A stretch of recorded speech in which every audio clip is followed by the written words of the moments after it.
Hello, my name is Jeremy Van Lue, Pathways CTE Digital Audio Video Media Instructor here at Wawasee High School. As many of you have heard, Dr. Tom Eddington has decided to retire at the end of the month.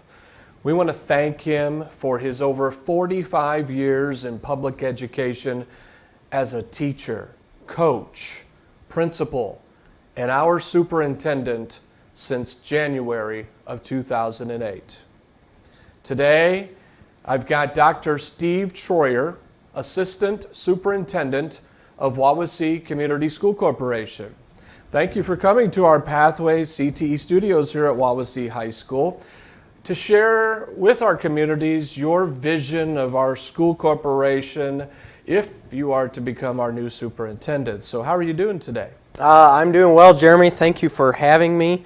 I appreciate the chance to be here. I also want to congratulate Dr. Eddington on his retirement and his many years of successful service to public education. He will be missed here, but we're looking forward to an exciting transition that's upcoming for us and our school corporation and our community. Hey, that's right. Well, I must mention that you've come at a perfect time to talk with us currently, because it just so happens that I'm teaching my first year students the interview process. So I'm hoping that I'm going to practice what I preach to these students, because I told them tomorrow we would probably show them this interview. So if you could help me out with that. I will do my best. On the straight and narrow, yeah. All right. So could you take a moment and tell us a little bit about yourself, your family, background, and education. And if I'm not mistaken, you grew up in our fellow NLC school system, Northridge, right? Yeah, actually, I did come from Middlebury. I went to school at Northridge and was a graduate there. I went off to Ball State for college after that, and moved to Fort Wayne, taught at Carroll High School for a 3-year stint. Did Project Lead the Way, engineering and architectural design classes. And then I had the opportunity to move back to Northridge, which was really cool to move back home, and enjoyed my time there. I taught 4 years Project Lead the Way there, so 7 total years of teaching. And then I had the chance to move into an assistant principal position there. And so was blessed to be able to do that, and served in that role for 7 years as an assistant principal before coming to Milford School. So a couple years ago, had the pleasure to move to Milford. Really enjoyed my time there. It was something completely different than anything I had been involved with Milford being a K-8. So I got my first middle school experience and elementary experience at Milford, and I was just really thankful for the time that I had to spend with the staff over there and the kids in the community over Milford Way. That was a great experience. This past spring, had the chance to move towards a central office position with Mrs. Gosher retiring, and did that for about 6 months, really. Yeah. It wasn't a lengthy period of time, but to be honest, when that process was unfolding, I think this was something that our board had in mind, knowing that Dr. Eddington was moving towards retirement at some point, kind of getting that succession plan in place, and I know that we had some conversations. So, it's just something that I'm really blessed to be a part of, and the experiences that I've had here at Wawasee have been unbelievable. I have told numerous people, I just mentioned it to our group at Wawasee Middle School this morning, that moving to Wawasee was the best decision that I've made in my career. It's just been such a pleasure to be here, to learn and grow with the people at Milford, with the school corporation in general, especially in the last 6 months. I've just really enjoyed my time. My wife is a nurse practitioner. She works in the emergency rooms at 3 different hospitals. And probably really busy right now. She is absolutely busy. Yeah. She's in the ER at Goshen Hospital, and then primarily at Goshen, and then she also does shifts in Mishawaka at St. Joe, and also at Plymouth. So she's really busy doing that. We've got 2 girls, Katie and Harley. Katie is in 4th grade and Harley is 3. So they keep us busy, and we've had a lot of transition in 2020. In addition to all the other things going on, we just built a new house and moved in early November. So it has been busy to say the least, but we're really enjoying this process and this time, and are really looking forward to getting started with this next chapter. Okay, well, we wanted you to come in here to kind of just share some ideas of what it is that you're wanting to bring to the table if you are officially put in as superintendent for Wawasee Community Schools. So if you don't mind, I've got a few questions. Yeah, absolutely. All right, so now you've been actively working in leadership roles, as you just mentioned. So tell me about the beliefs that you have as a leader. Yeah, I think that's really important, and that's one thing that we have been really trying to convey to people as we've started this communication process with our staff here at school. I'm meeting and reference meeting with our different school groups. Those started this week, and kind of going around, and I'm calling it the road show, putting our presentation out to our staff so they get to know me. And the very first thing that we talk about is, what are my core values and beliefs? And that's something that is so important as we transition to new leadership, that people understand where I'm coming from and what's really important to me. So I think first and foremost, at the onset of identifying what those beliefs are, is this idea that all people can grow and develop. And you hear a lot of people, especially in education, say one of their core values is all people or all students can learn. And when I say all can grow, that is more encompassing, one, than just kids, and two, more than just academics. And so I think there's this whole piece that we really have to be mindful of in looking at the social and emotional well-being and development of kids and of adults. And that really serves at the heart of that. Integrity matters for leaders. It's critical. People need to trust that their leaders are being honest and that they're being trustworthy. So that's really important. We have a huge organization here in schools. We've got almost 3,000 kids. We've got almost 500 staff. And then we've got all of the families and the community partners that are associated with that. When we talk about 3,500 people, we've got to take care of them. And that's our duty as leaders in schools, to make sure that we're aligning our resources to take care of our people. And so that would be another one of those core beliefs. I want to have a focus on success, and that success is going to look different for different people, different students, different staff members, and even different buildings. So I want to be able to collaboratively identify what that success is. And then the piece that is so often missing is celebrating the successes when we have them. So that piece is going to be something that I'm really going to work on, not forgetting to go back and celebrate. And then finally, a core belief that I've just found to be so important as I've spent 6 months in the central office role is communication is key. It's just critical to everything that we do. We can't do all the things that we intend to do if we're not communicating well, not only with our in-house people, our staff and our students, but also with our parents, our families, our community. We've got to make sure that we're transparent and open, and that communication is two-way, so that we're getting feedback from them as well, as we set the course for our future here at Wawasee.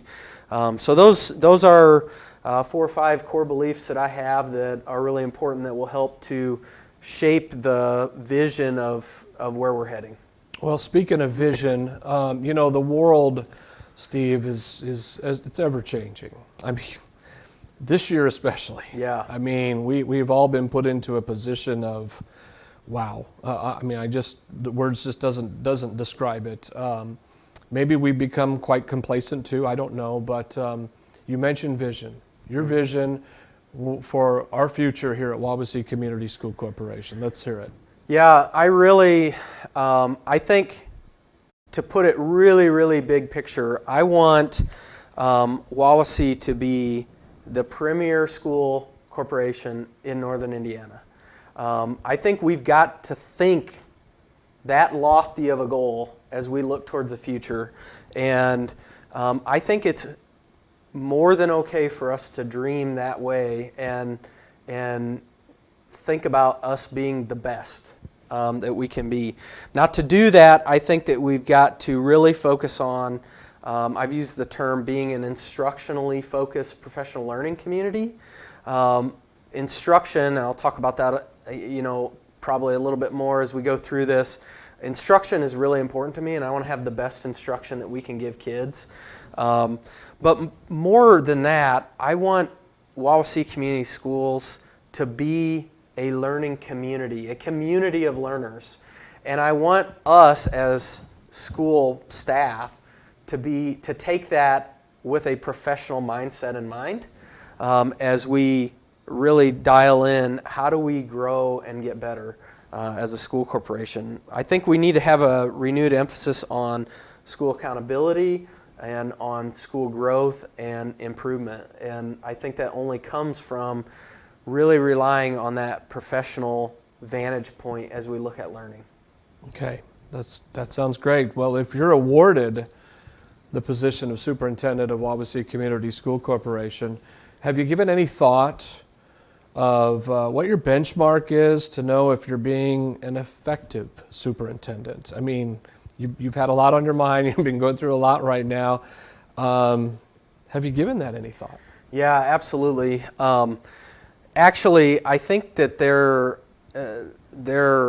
are all sorts of qualities that could go into what effective leaders are, what effective superintendents are. As I've begun preparing for this transition, one of the things that I referenced and found was a list that the Indiana Association of Public School Superintendents put out as qualities that an effective superintendent has. And I just want to go through this list because I think it's so important that I identify what my aim is as we look to the future.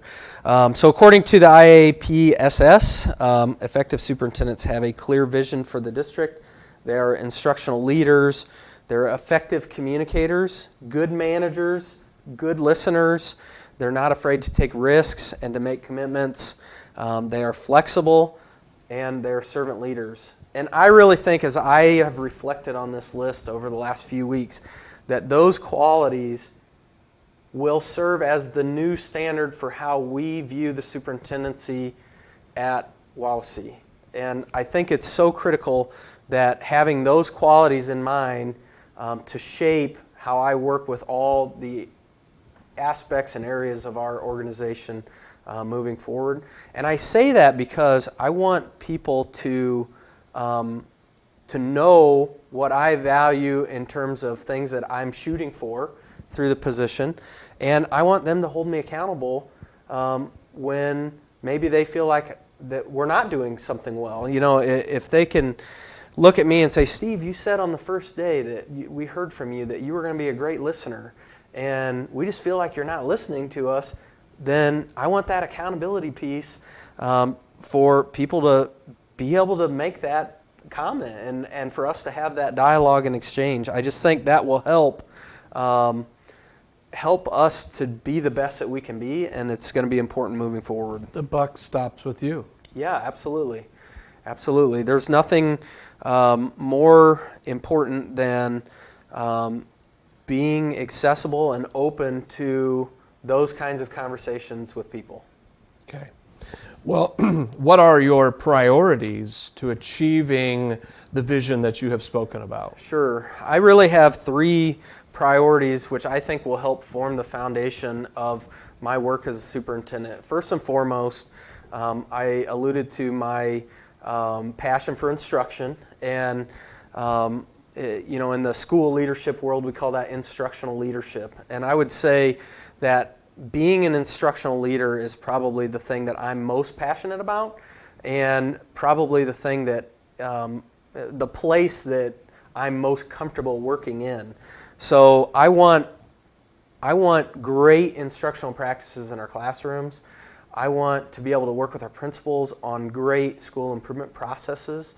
And I want to be able to really turn up the level of instruction that we're giving our kids so that we can continue to move towards that vision of being the best. And you have that. Why? Because you were in the classroom at one time? Correct. And you were passionate about that? Absolutely. In my time in the classroom, my time working directly with kids, my time serving as a principal in working with teachers to help grow as instructors really gives me that experience in working with all facets of school. And I referenced it earlier with my conversation about Milford. There aren't many superintendents that have had K to 12 experiences. And seeing the really different dynamics that occur with primary kids in kindergarten and first grade, and the instructional approaches and strategies that are important for them versus how do we deal with 11th and 12th graders when we've got kids that are almost adults or are adults and moving towards real life. Having that perspective to see both ends of the spectrum, I think, is really important. So a second priority for me is building and managing relationships, which it gets really cliche to say that we want to be great relationship people, but it couldn't be more critical for the superintendent. Superintendents are so involved not only with the people inside of the school corporation, but also all of the people outside of that, that it's really critical for our success to be well connected and well represented in our organization and outside of our organization. So establishing community partnerships that help us advocate for Wawasee is so important. Picking up new partnerships with our business community is really key for the success. We've got a great CTE program here, and in order for that to continue to be built on and sustained, we've got to develop some of those business partnerships. It's just that relationship piece couldn't be more important. And I think that the first part of that you're going to see here in the next couple months, actually, where we're going to really be reaching out to our community and listening to what they have to say and learning about what they feel like we need to be doing, and then focusing that in on a strategic plan as we move forward. So. Well, and I think we learned a little bit from this past legislation that was trying to be put forth for the community, that some of the things that were said was communication is really important to us, and it's time now. Yeah, those relationships are so important, and we've got to build that communication process so that people look at us and they know what we're doing and what the decisions are, and they know why we're doing it and why those decisions were made. I just think that may be the most important thing we do, especially in the next 6 months, is establishing that line of communication. A final priority for me that I wanted to just mention quickly is a strategic planning priority. This isn't something that we're going to get into immediately, so I've got some goals that are going to be targeted for, from now until June, but as we start to look forward, we're going to take all this information that we're gathering during that kind of entry phase and turn that into our strategic plan. And we'll, as we get towards the summer, we're going to start putting together a 5-year strategic plan that really dials in on where we're headed and identifies some important goals and targets, and how are we going to measure that to see if we're being successful or not. And that's something that I'm really excited about. Strategic planning is this really big picture, abstract thing, but it helps unify everybody. And that's one thing that I want to focus on here as we get started, is building unity among our 5 schools. We have 5 schools in 3 different distinct communities, and sometimes those schools operate independently of each other, and really trying to bring them in and provide that focus for everybody as we move forward together is going to be a key step. Yeah, well, that would be very important, no doubt about that. So my guess is that not only staff, but parents and community members might like to see some changes. We kind of talked just a little bit about that. I mentioned that a moment ago. So tell me about some of the goals you have, both short-term and long-term, and how do you see this unfolding over the next few months? Now, every good business, and school is a business, right? These are the things that they're addressing at all the time. So school is no different, so let's hear it.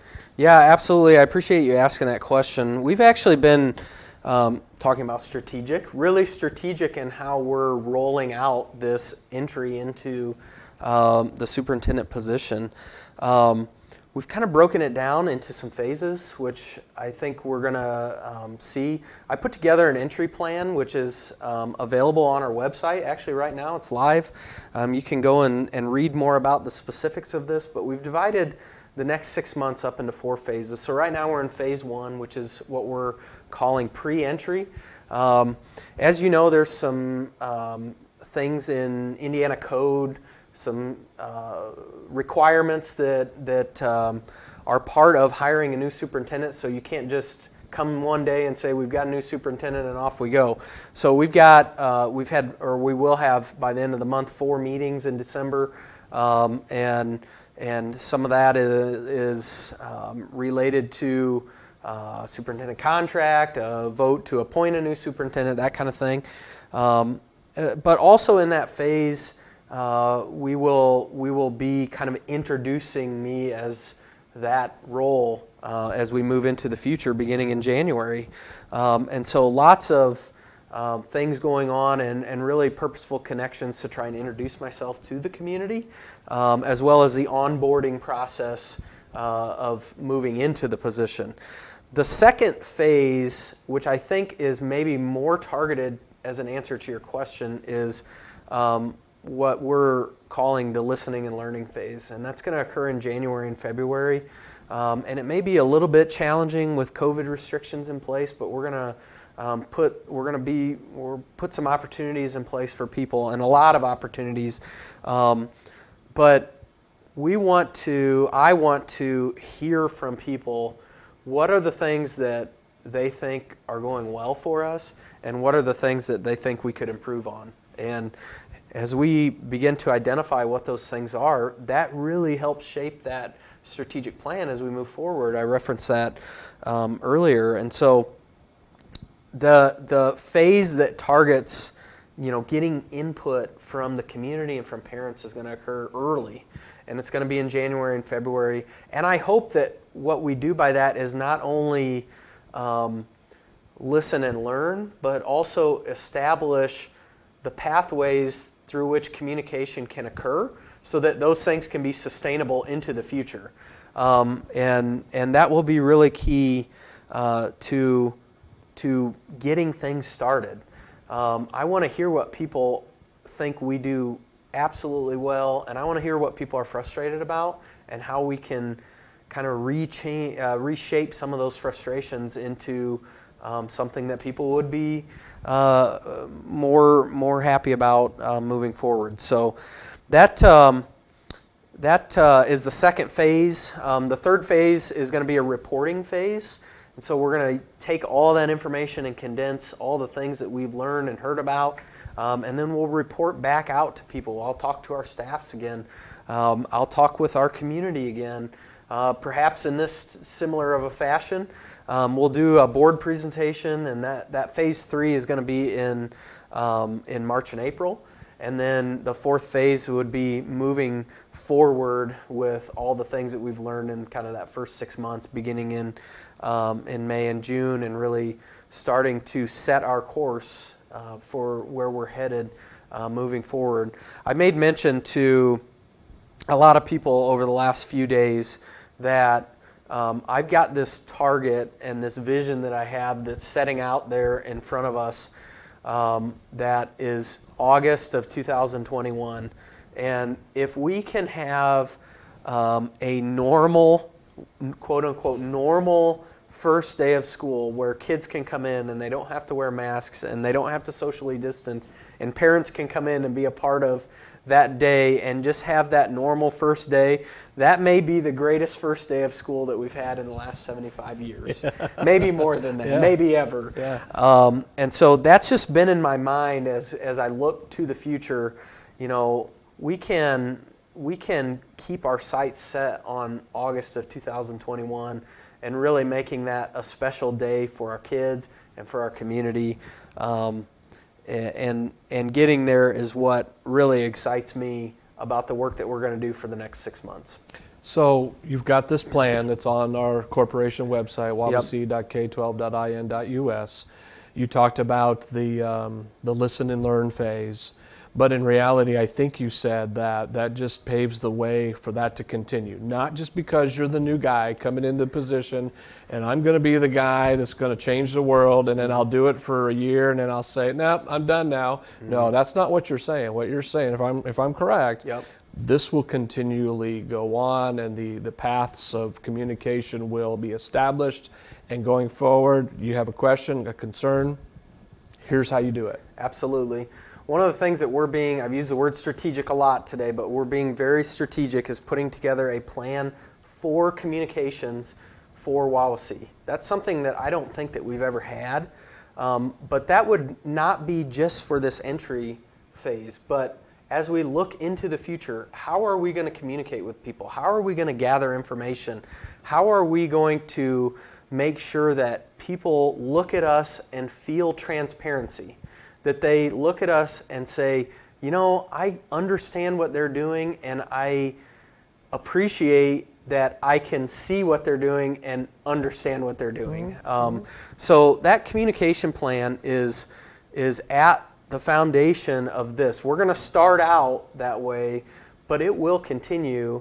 And I want to embed that process of communication into and throughout our culture here at Wawasee, so that not only are we using that process at the central office level, but that our buildings are using that at the building level to communicate effectively and openly and transparently as well. So you're absolutely right.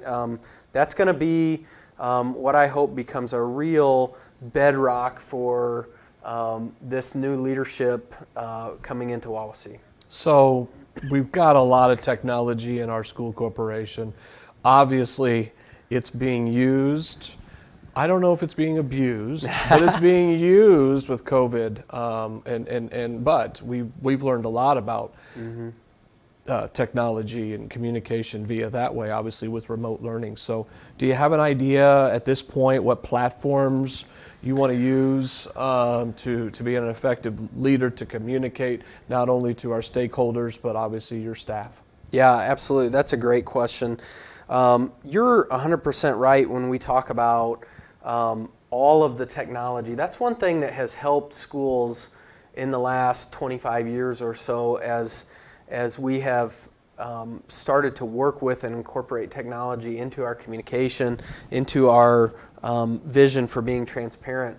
You referenced maybe overusing some technology and platforms.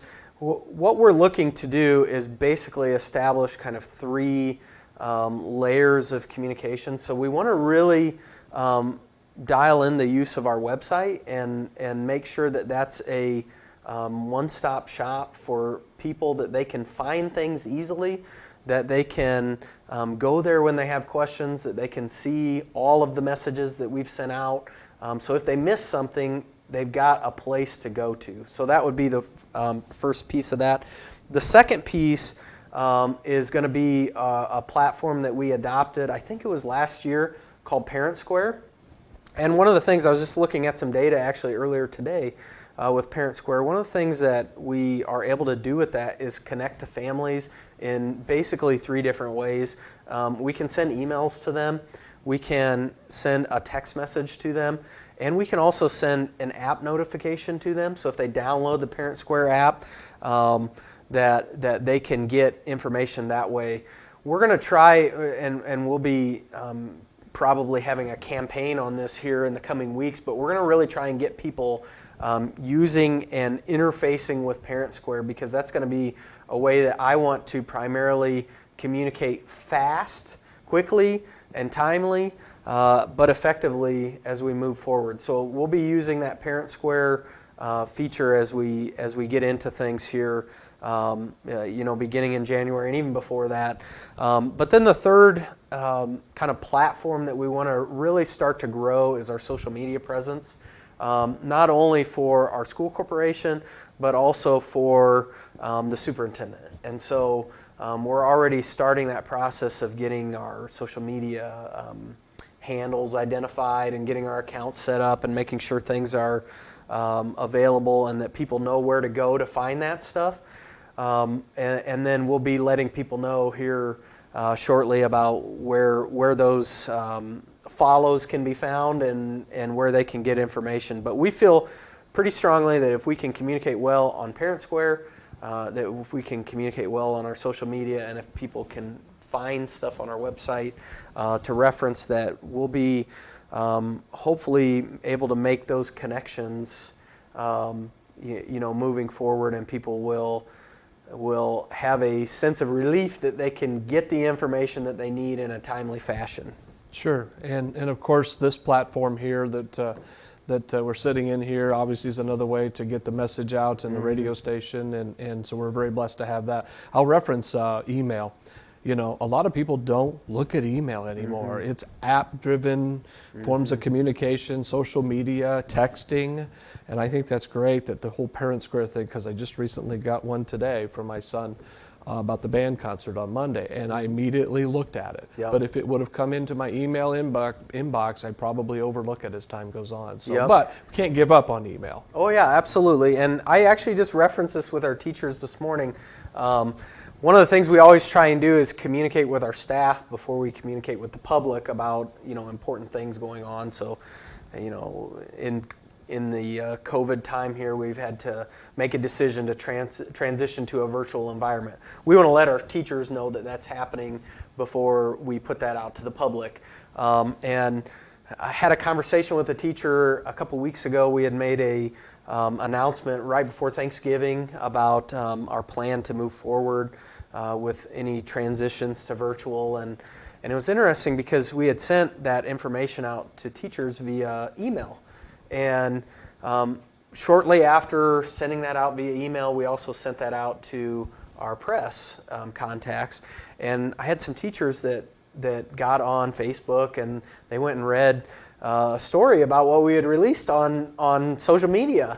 And they were like, well, why didn't you tell us that this was the plan? I said, well, I did send an email, but that just helped drive that point home. We've got to find a different way to communicate, even with our teachers, in a timely fashion. So that Parent Square app, and I would encourage you, if you haven't done so, go get that on the App Store and the Google Play Store.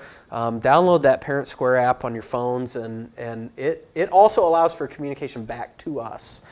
So that'll be something that we really start to put some emphasis in the coming weeks. Well, I think communication started with smoke signals a long, long time ago, and it's evolved to what it has today. So communication is going to evolve.